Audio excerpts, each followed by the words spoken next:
Well, hello and good afternoon, good evening, YouTube. Good morning. It's Petey here. 2 days ago was Customer Appreciation Day at our Goodwill restores. Which, if you hang around here and check my videos, you know I'm always running my mouth about going to resale stores, specifically Goodwill. So there was 20% off. We went. I got it was a single speaker. It's this company called Energy. It's made by Klipsch. Really a great speaker. One of them. But I had an Infinity speaker that was one by it. So it's slightly smaller. I paired them up with this pile amp that I bought, pile of chit. Took that apart, cleaned the pot, put it back together.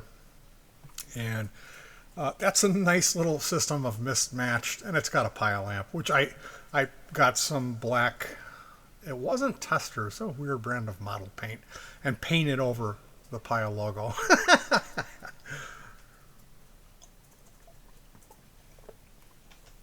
We got grapefruit juice. We got a 20% off coupon day today, which is called Bounce Back Day. So you get customer appreciation, then 2 days you get a coupon on your receipt. Come back in 2 days. So they're really pushing to get rid of stuff. So I got this. This was price tagged $2.99, and it's got a Kenwood brand name on it.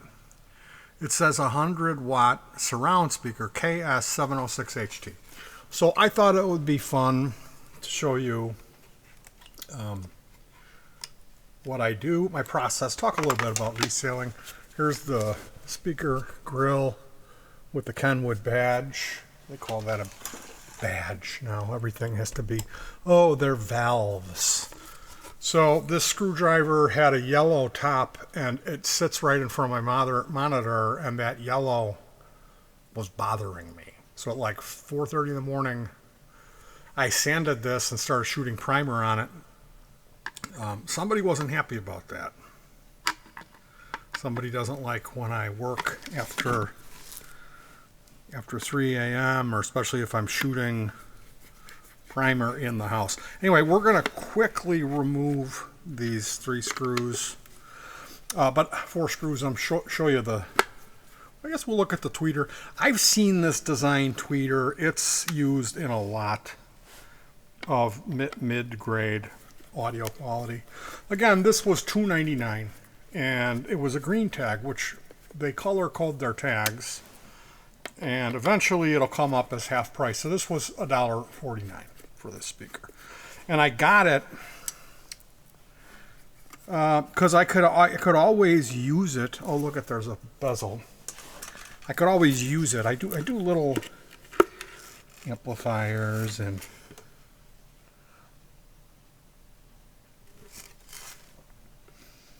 it's labeled Kenwood, the speaker, and there's not much else to see. What I wanted to talk to you about in this video, the main thing is I got this pair of linesman pliers, which I think these are 6s, and then today I got this pair, which these might be 8s or 9s. I don't know how that works. Maybe they're 3 and 4, whatever. They're, one is bigger than the other and quite a bit heavier. And I have a set of like this, and they're a little smaller, almost like an imitation. These say Sears on them. And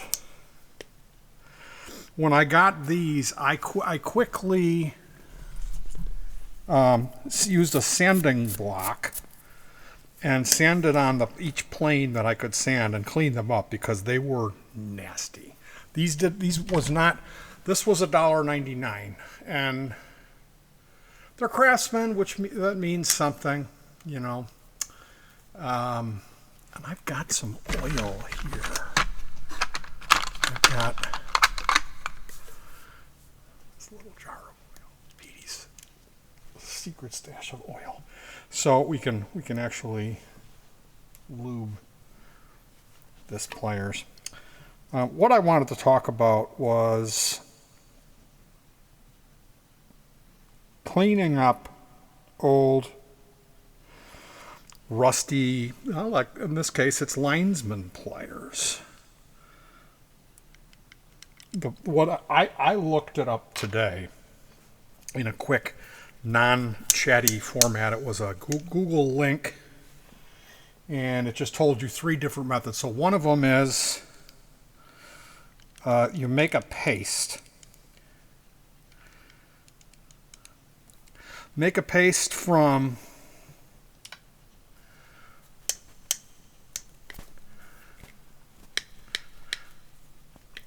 baking soda and water, and then you apply the paste all around wherever you need the rust removed, and that will do a decent job for surface rust.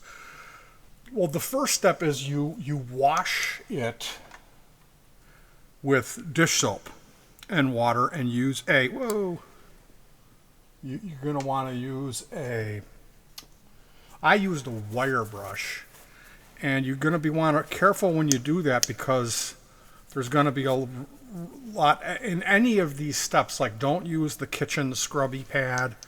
It's going to displace a lot of grime, especially these passive, like soaking it in vinegar. That was the next step. Is we got 2 bags.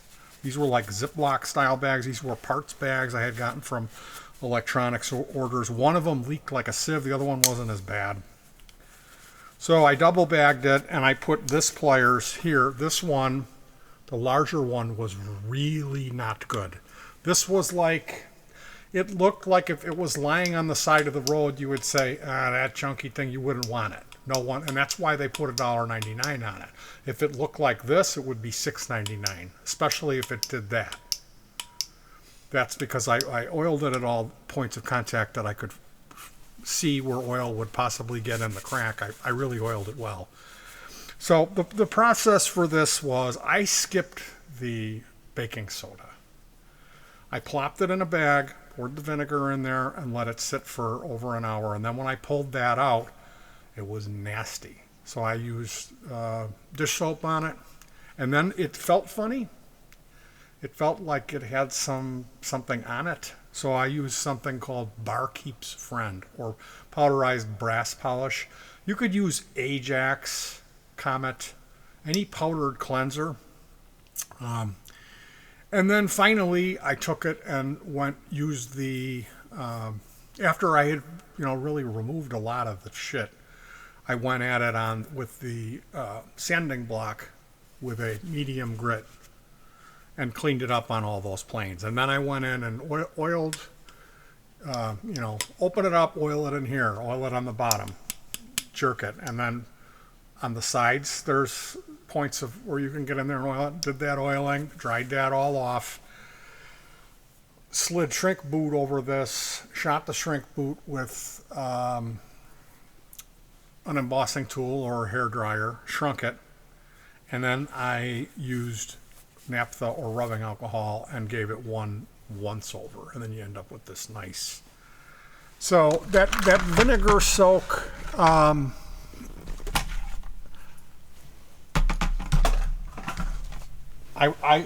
recommend that. And these linesman pliers, if you're doing electronic work and you don't have a set of those, man, they're nice.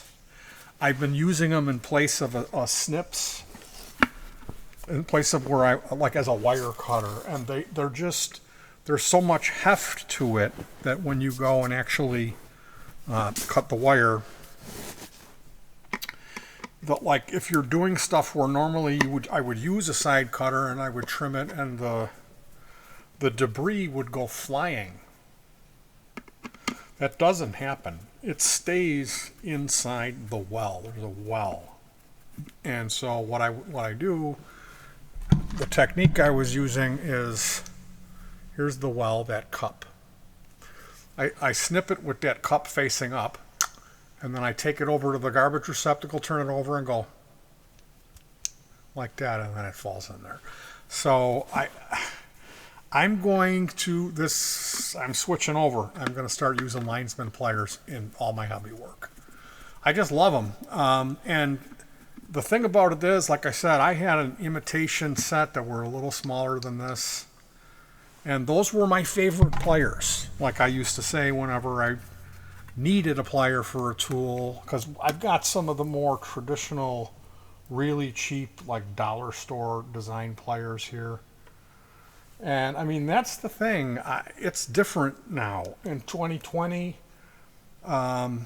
Unless you're lucky to have been handed down tools from a grandfather, most of the stuff that we have as Americans is dollar store quality. It's just junk, Chinese, made out of pot metal, shitty, cheap tools. And that's one of the reasons why I really love Goodwill shopping. And I'll tell you, especially in this case, because the person who's working at Goodwill is going to see, this is a great tool, this pokey tool. The person who's working at Goodwill is going to see, oh, that rusty thing, $2. So here's this is that, I said it's real popular, this design of tweeter. It's got a pretty big magnet on it, and then there's this little capacitor to block can you see the capacitor? Little capacitor to block the low end. So ultimately, this, for $1.50, I think I did pretty good on that one. If I need a replacement tweeter, this tweeter is found in all kinds of other devices. And then the woofer I can certainly use. They blow, and I've replaced woofers. But there's one more thing I want to show you guys. I got another speaker. When my brother joined I have two brothers. I'm the middle child. That's why I have all that stuff. Twos everywhere. It has nothing to do with the fact I'm missing fingers, and I only play the guitar with 2 fingers. I'm lying about that. I went to visit my brother at Point Magoo, which is a naval base, and he had a Radio Shack 12-volt power supply that he had bought in his little locker. And he had a car stereo in there with a pair of these Optimus speakers. These are 8 ohms, and the car stereo is 4, but whatever, it was working. These are Optimus Minimus 7s. These are great speakers. I've got a pair of them. They're a different brand name. It'll be interesting. I got to compare the sizes and see how they are. But I took this apart, and the driver looks the same as what's in my imitation ones. But yeah, if you see these Minimus 7s, I grabbed one today. It was $3.99, and well worth it. These are great little speakers. Great. And I've got a pair of them. You could mix on those as studio monitors. Trust me, you could. You could, as your B speakers. But yeah, he had. Oh, check this out. Bottom one is from IKEA. Okay. And I think this is for a votive candle. This is good for when you're disassembling stuff to throw the screws in so you don't lose the screws. I've got this. This is a Chinese tea dish or something, little tiny. Me Chinese, me bring a bowl of ramen for a mouse. Yeah, politically correct, Petey's channel. So yeah, what I do is when I take stuff apart, I throw the fasteners in there, and then that way I don't drop them and lose them. So back to Point Magoo. My Broheim had a little stereo set up in his locker. And I remember when I landed at LAX, he had borrowed his buddy's Monte Carlo, which it had T-tops, and it had 6x9 stereo speakers and an EQ, like a Pioneer EQ, upward EQ. And the song Abacab by Genesis was playing as we left LAX airport. And it was nice. It was like I came from Chicago in like February or March, like spring break, you know.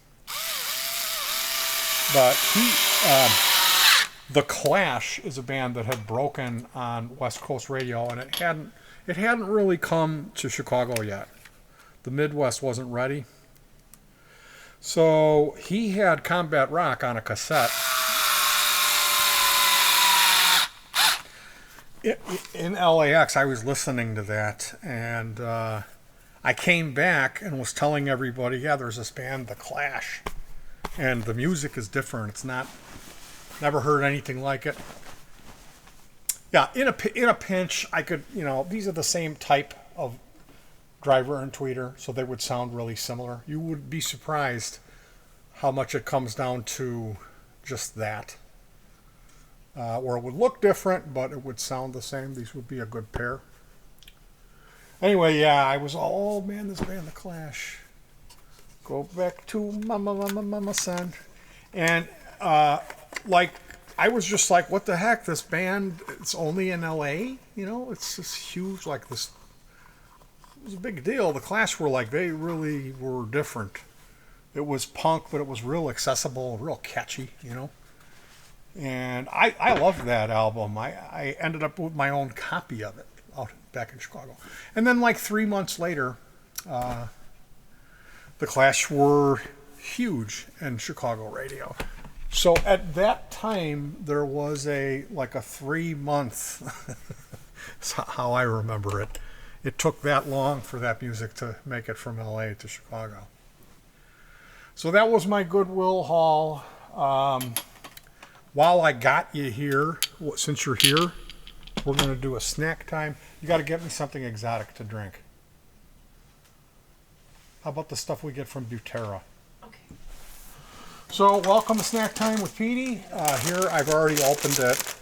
This is Doycha Kuch. Doycha Kuch. Talking about this? Kuch. Yeah, it's Ku with an umlaut, CHE. Authentic German food. These are the potato sticks. So they're like French fries. These are potato sticks, and the flavor is herbs of the Alps style. Now and they show like it almost looks like a crossword puzzle image, like a German castle. I'm really questioning the origin of the Alpen herbs. When I think of herbs, I don't think of the Alps. You know what I mean? I think maybe there's some goat shit up there. I don't think of like give me some of that Alpen spice on my taco. So we're gonna try these. I was so hungry.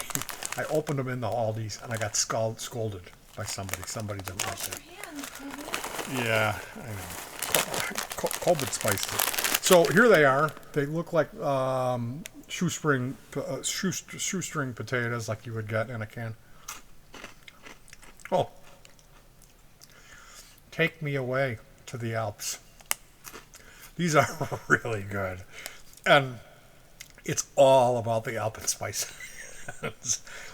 Oh man, I would blow my giant horn. These are really good.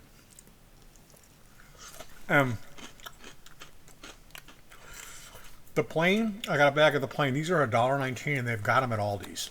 There's a bunch of like strudels and schnitzels and cakes and stuff. Is it? They're seasonal with those German Well, snacks and cookies and stuff. I would think that would be Oktoberfest, but yeah, it's a German company, so.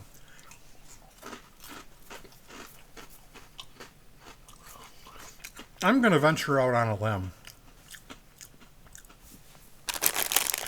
If it's a German product at Aldi's and they're selling it here in America, it's probably good.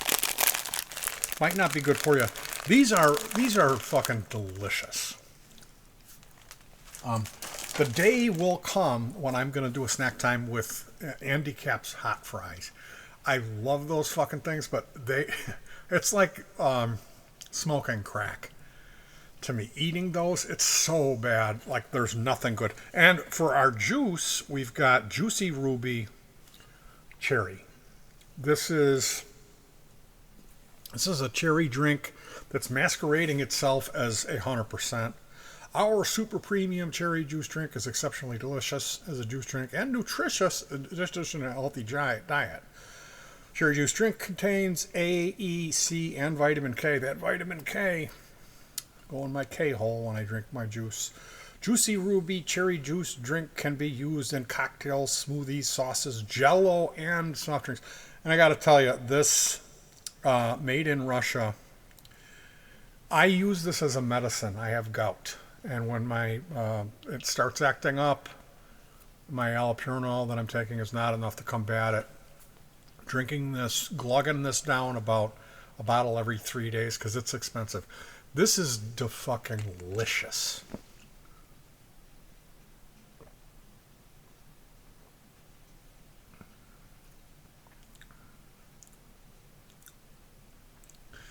It has just the right amount of that like black cherry flavor, that funky, really natural kind of earthy thing.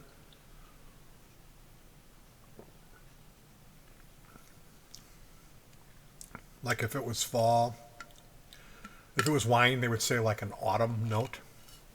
It has just enough of that. But I've bought a couple where it was a little funny. A couple times I bought this stuff and it was funky. It had too much of that weird taste to it. This has been the best episode of Snack Time with Petey. This was really, really good stuff. This cherry juice, it's just delicious. Now it's sweetened. It's not. It says 100% natural antioxidant on it, so you'd think 100% natural. It's not. It's not pure juice. I don't know what they do it. I'm sure it's full of sugar. Can you read? Is it fructose or what is it? Concentrated cherry juice and water. That's what it says. And the sugar content is 14 grams, 0 grams added sugars. We got some of this. This is called capsaicin. And this stuff, it's hot pepper oil. This is used as a painkiller. Now, I went to the doctor and had an x-ray because I've got something wrong with my elbow. And it turns out to be a bone spur. And what it is for me, like I sit next to these pillows you see here. If I put my elbow into the pillow, it'll feel like there's a needle jabbing deep. Like I'll vocalize it. It's not a slight pain. It's an incredible sharp pain. I thought that there was a metal sliver in my elbow. And I kept feeling it. It felt like there was something in there just below the skin that was not right. It's a bone spur. So we were out today and Gompty said, oh, there's that stuff. Let's get that. It's marked down. It's unopened. So I bought this medicine and put it on. And I got fire elbow for my fire elbow. Petey's Home Remedies. Anyway, you guys, I hope you enjoyed this video as much as I did. If you knew about the soak your tool in vinegar trick, I apologize. You can add salt to that. Because, I mean, the main point of this video, it's, I want to show off my Goodwill stuff and, like, what I'll do. I'll open up a speaker and look at it to kind of get an idea of what it's good for.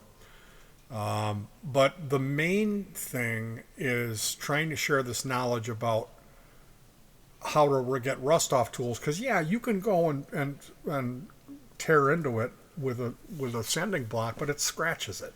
And then you're doing this and you're gonna be sore. If you're my age, it's enough to kind of ruin the next day for you. That's a big sanding job, a 10-minute sanding job.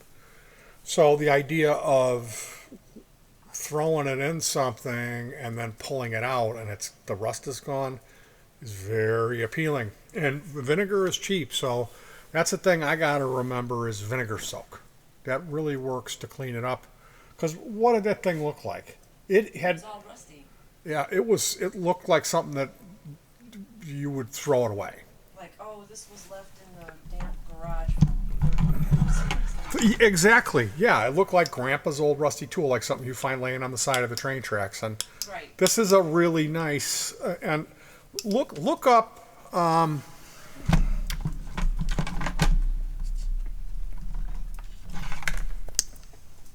Let's measure them to see what size they are. Remember when this moved? My ruler's gone now. I had a ruler. Where's that other ruler? Oh, where did it go? Oh, there it is. It fell. Look up 9-inch linesman's pliers and see how much they are.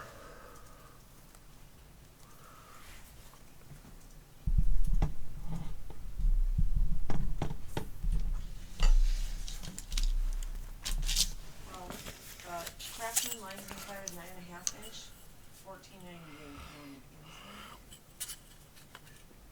$14.98. So, These are 7.5. These ones are 7.5. This has got to be the 9.5. This is 8.5. Yeah, so they make all different sizes of these. So yeah, it's worth $15. My price, $1.99, and then of course the investment of the shrink boot that I put on here. So yeah, that's what I was really excited about was. $20 on eBay for used ones. Yeah, that vinegar. Rusty. Do they? Yeah. $20 for a rusty pair on eBay. The vinegar solution, you can also use. You can add salt to it. Vinegar and salt is what another place said. And then there's this oxide acid. There's this type of acid, oxidic acid, something. You have to look that up. But if you've got something that's pitted or really bad, you can buy that acid and solution and soak it in that. There's another trick which is called navel jelly. This is it's a tub of this stuff. You open it up and the brush is built in, maybe, I don't know. And I think it's like a pink jelly.